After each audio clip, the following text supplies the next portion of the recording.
भारतीय संविधान के रचनाकार परम पूज्य बाबा साहब डॉक्टर B.R. अम्बेडकर जी को सच्ची श्रद्धांजलि देते हुए उनको नमन करते हुए नाम लूंगा वो अपना अपना स्थान ग्रहण करेंगे। इस चुनावी जनसभा में इकट्ठा हुए बीएसपी के सभी छोटे बड़े पदाधिकारी एवं कार्यकर्तागण, आज आप लोग देश में जहाँ आपके उत्तर प्रदेश स्टेट में लोकसभा के लिए हो रहे आम चुनाव में अपनी पार्टी के उम्मीदवारों के समर्थन में मुझे सुनने के लिए यहाँ इकट्ठा हुए हैं, तो उसके लिए मैं आप सभी लोगों का हार्दिक दिल से आभार प्रकट करती हूँ। जैसे आप लोगों को ये मालूम है कि हमारी पार्टी कांग्रेस, बीजेपी व अन्य किसी भी विरोधी पार्टी तथा गठबंधन आदि के साथ मिलकर नहीं, बल्कि अकेले ही अपनी पार्टी के बलबूते पर ही पूरी तैयारी व दमदारी के साथ ये चुनाव लड़ रही। इसके साथ ही हमने टिकट बंटवारे के मामले में भी सर्व समाज के लोगों को उचित भागीदारी की,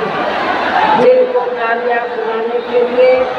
अपनी पार्टी के लोग पूरे जी जान से लगे। हालांकि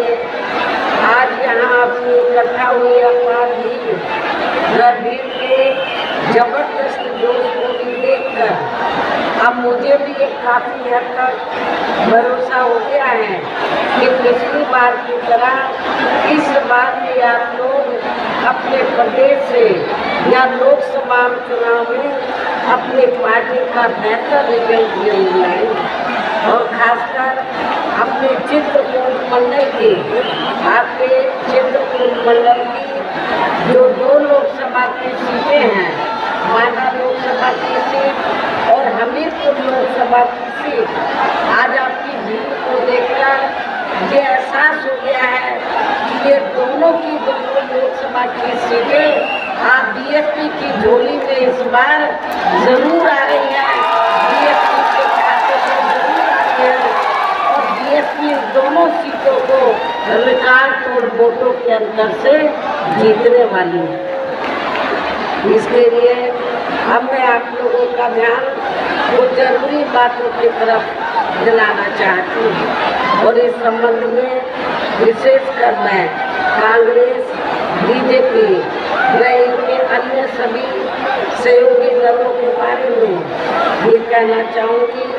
कि आज़ादी के बाद शुरू में केंद्र में देश के काफ़ी राज्यों में भी ज़्यादातर सत्ता यहाँ कांग्रेस पार्टी के हाथों में ही केंद्रित रही, किंतु इनके अधिकांश मामलों में रही गलत नीतियों एवं गलत कार्य प्रणाली आदि की वजह से ही फिर इस पार्टी को केंद्र में काफी राज्यों की सत्ता से बाहर होना पड़ा है तथा ये स्थिति इनकी सहयोगी पार्टियों की भी बनी रही है, जिसके कारण ही फिर पिछले कुछ वर्षों से भारतीय जनता पार्टी व इनके सहयोगी दल केंद्र एवं काफी राज्यों की भी सत्ता में काबिज हो गए हैं। लेकिन इनकी भी बीजेपी की भी यानी कि भारतीय जनता पार्टी के भी ज़्यादातर रही जातिवादी, पूंजीवादी, संकीर्ण, सांप्रदायिक व द्वेषपूर्ण नीतियों एवं कार्य प्रणाली आदि से तथा इनके कथनी व करनी में भी काफ़ी अंतर होने की वजह से अब ऐसा लगता है इस बार ये पार्टी भी यानी कि भारतीय जनता पार्टी भी केंद्र की सत्ता में आसानी से वापस आने वाली है, बशर्ते यदि ये चुनाव इस बार फ्री एंड फेयर होता है तथा आम जनता के मुताबिक वोटिंग मशीनों में भी कोई गड़बड़ी आदि नहीं की जाती है। और वैसे भी इस बार चुनाव में इनकी कोई भी पुरानी एवं नई चल रही नाटकबाजी, जुमलेबाजी व गारंटी आदि काम में आने वाली नहीं, क्योंकि अब देश की जनता काफी हद तक इस बात को समझ चुकी है कि इनकी पार्टी ने अब तक देश के विशेषकर गरीबों, कमजोर तबकों, मध्यम वर्गीय एवं अन्य मेहनत लोगों को जो इन्हें अच्छे दिन दिखाने के असंख्य प्रलोभन भरे वायदे किए हैं तथा अनेकों हवाई व कागजी गारंटी आदि भी दिए हैं, तो उनका जमीनी हकीकत में अभी तक इन्होंने लगभग 1/4 हिस्सा भी कार्य पूरा नहीं किया,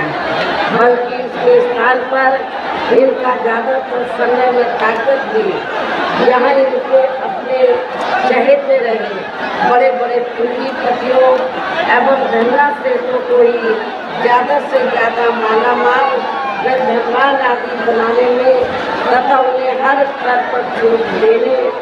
व बचाने में ही लगी रही है, जिनके अधिकांश आर्थिक सहयोग से ही ये पार्टी व अन्य पार्टियाँ भी अपना संगठन चलाती हैं तथा चुनाव आदि भी लड़ाती हैं, जिसका काफ़ी कुछ खुलासा बॉन्ड की आई रिपोर्ट से भी हो जाता है। इस संबंध में वैसे आप लोगों को ये मालूम है कि अभी कुछ दिन पहले माननीय सुप्रीम कोर्ट ने बॉन्ड के संबंध में जो रिपोर्ट का खुलासा किया है, तो उस रिपोर्ट के जरिए हमें ये मालूम हुआ है, मीडिया में जो खबर छपी है ये मालूम हुआ है, माननीय सुप्रीम कोर्ट ने जो कहा है, तो मीडिया के जरिए हमें ये मालूम हुआ है